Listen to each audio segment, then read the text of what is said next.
Praise the Lord. Hanbire Kanbiba Mapu Jesu Christa gi sengthoiraba minglenda yengbiriba amasung tabiriba nungsijaraba chilinau iche chelima pabung sing marup sing oja sing mayam pumnamakpu dayanan laishramna ikai khumnajari amasung yaifa mongol supijari nada yektaba tektakai daba phattabadagi anabadagi athembadagi diabolgi pangaldagi matam chuppada kanbiba oisanu kanbikraba mapu Emmanuel Jesu Christana. Amen. Mayamda yam nungsiba testimony aigi sakhi ama katang yam nungsiba wahai ama katang phongdok chaningbagi maramna mayam ishorgi wapau se semjebani aina phamjariba si ipagi sanglendani mayam ipagi sanglendani aduga hujikse pung taruk tarum khaimuk tare ko mayam numidangi mayam sumai tobani adudi ai se mayam scooty ama kharani gi mamang de scooty ama lawi adu maina chathok tasin taunabagi ni haiduna ko amasung scooty se lauba se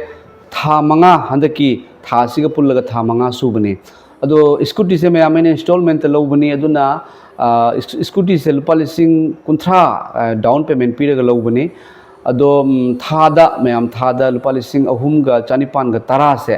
installment pibani ba ko mayam ado ngar keno se ngasi se pibagi date thokpa ado ngarang phawda mayam aise handak keno paisa khara mong chadaba haijeba tai ko mayam aduna aina dum khalamani madudi scooty gi installment pibagi date se hayeng tare ado kamai tawsino paisa se mong chade haina aina igi nupi da haire aduga kana kamaina la tawsino ishorna di soidana tawhan bigani haibadi khangjeba ko tawsino haina khallingai da wakhal da wawa sudum phawi mayam mioi ba mo ibagi maramdi hariba installment to late oiba yadaba aduga dumaina su lei ko mayam aduna adumaina leiringai da numidangi pung 9 muk taba matam da mayam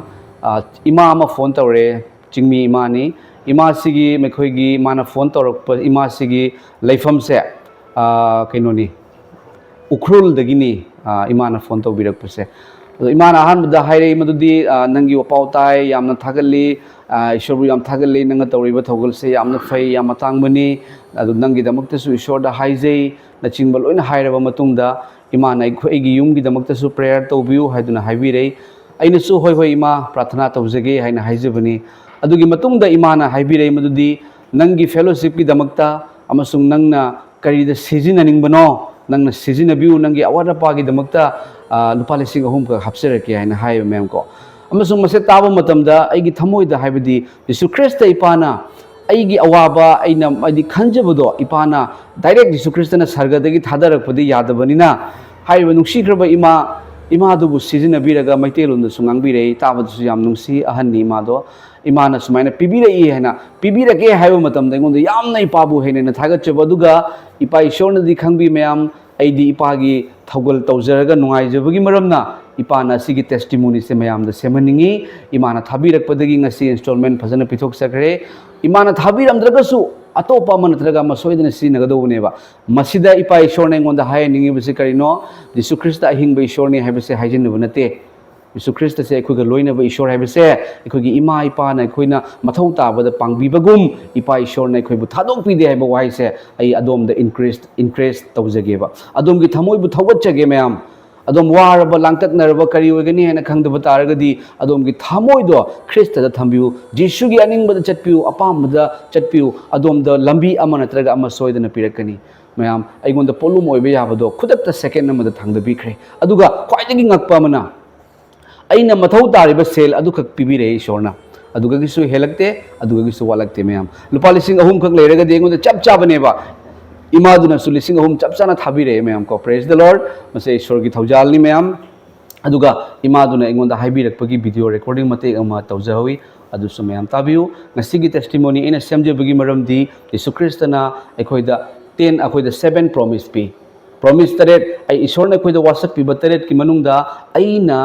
nakhoida pibigani haiba mayawni yengbiu aina nangonda pibigani pibiraktoise everything you need nangi mathau taba punamak pibirakane mayam punamak mathau taba maramdi Jesu Christa se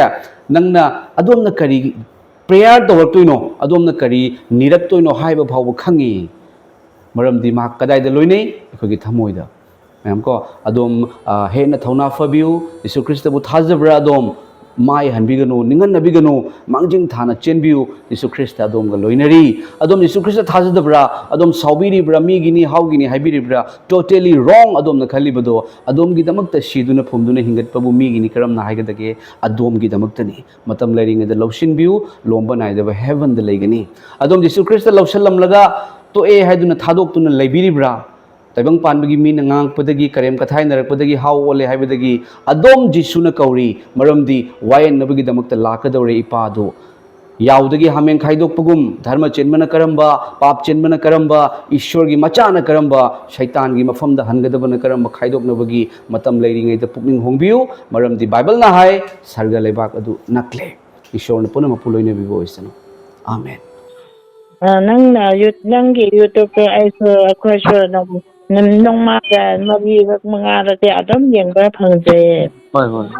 yam ngai do ka nang na YouTube yeng ba sing YouTube yeng ji ba sing ge ma ka na kai ge ma ra ta so ana ai awa ba potlum bu ba lai ram ma de hai na nang na kai yeng bi ba yeng ba ma yam ge ta ma ka so nang na ko thana dum aje bi ba ni ko ne ni je bi ba do ado ta ra ga khoi so yam ngai je ko ado khoi ge da awa ba ku thong dum ana ba kum ba lai ra so dum pha ba kum na so khalle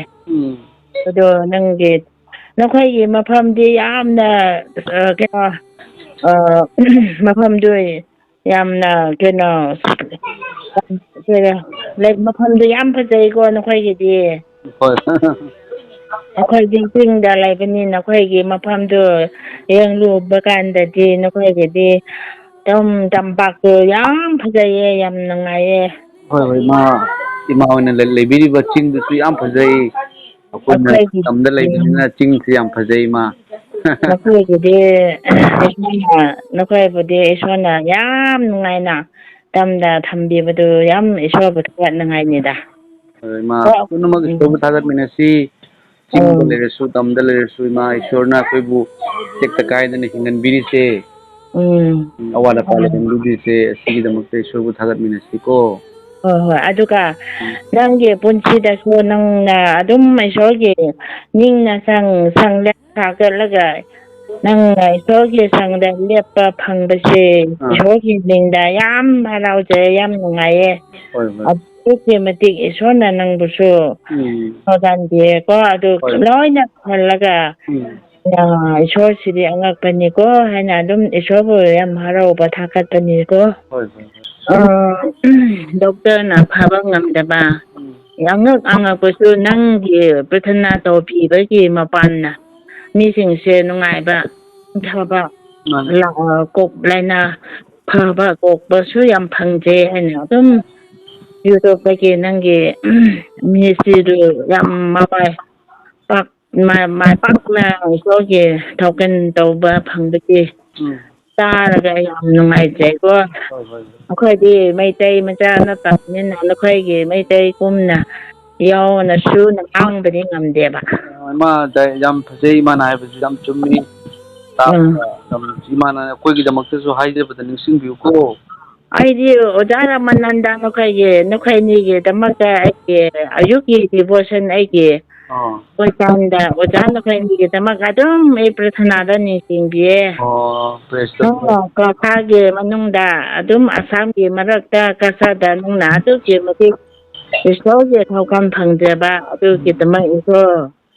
ꯅꯪꯕꯨ ꯌꯥꯝ ꯊꯥꯒꯠꯂꯦ ꯑꯣꯖꯥꯁꯤꯕꯨ ꯅꯪꯒꯤ ꯈ꯭ꯋꯥꯏꯗꯒꯤ ꯑꯊꯧꯕ ꯈꯨꯠꯂꯥꯏ ꯑꯃ ꯑꯣꯏꯅ ꯁꯤꯖꯤꯟꯕꯤꯌꯣ ꯍꯥꯏꯅ ꯑꯩꯅ ꯑꯩꯒꯤ ꯄ꯭ꯔꯊꯅꯥꯗ ꯑꯗꯨꯝ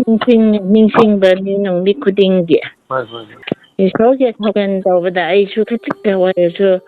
ꯑꯩꯁꯨ ꯁꯦꯌꯔ ꯇꯧꯒꯦ ꯍꯥꯏꯅ ꯈꯜꯂꯦ ꯑꯗꯨꯅꯀꯣ ꯑꯩ ꯅꯪꯉꯣꯟꯗ ꯍꯧꯖꯤꯛ ꯑꯩ ꯅꯪꯒꯤ ꯀꯨꯀꯔ ꯄꯦ ꯅꯪ ꯁꯤꯗ ꯑꯩꯅ ꯂꯨꯄꯥ 3,000 ꯈꯛ ꯀꯥꯞꯄꯤꯒꯦꯀꯣ ꯑꯗꯨ ꯅꯪꯒꯤ ꯌꯥꯝꯅ ꯅꯪꯅ ꯈ꯭ꯋꯥꯏꯗꯒꯤ ꯗꯔꯀꯥꯔ ꯇꯧꯕ ꯃꯆꯦꯠ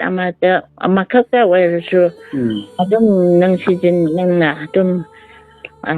ꯅꯪꯒꯤ ꯑꯅꯤꯡꯕ ꯅꯪꯒꯤ ꯗꯔꯀꯥꯔ ꯇꯥꯕꯗ ꯑꯗꯨꯝ ꯅꯪꯅ ꯁꯤꯖꯤꯟꯅꯕꯤꯌꯣ ꯑꯗꯣ ꯑꯩꯈꯣꯏ ꯏꯆꯦꯒ ꯏꯅꯥꯎꯅꯨꯄꯥꯒ ꯑꯩꯈꯣꯏ ꯏꯃꯨꯡꯒꯤꯗꯃꯛꯇ ministry-da mapung phanangai watnaiba adu ana ayekna imunggi ministry-da adu yam chawna leba wakhan yam nungaiba watpa adugidamakta ongidamakta prathana tawbiyo ko ma soidana tawjage Mapu Jesu Christa na imabu loinabiba oisanu punsi nungsangna thambiba oisanu nung pumnamakpu konsinbiba oisanu anabadagi sonbadagi kanbiba oisanu ima nongma saka su unaraga imawagi manaktasu lakpa ngamnaba isona thaujanbisanu punna pullaga su isor khuramminasi ko ima thagatminasi hoi ado nangna adum prathana tawbiradi khoi soidana nungaiba phaba pokba phangani haina aigi wakhandasu dum yam khorangbudu ko ma thagachai haina tawbani adu paisa do hojek nunganda 2,000 kapige ko ma thagachai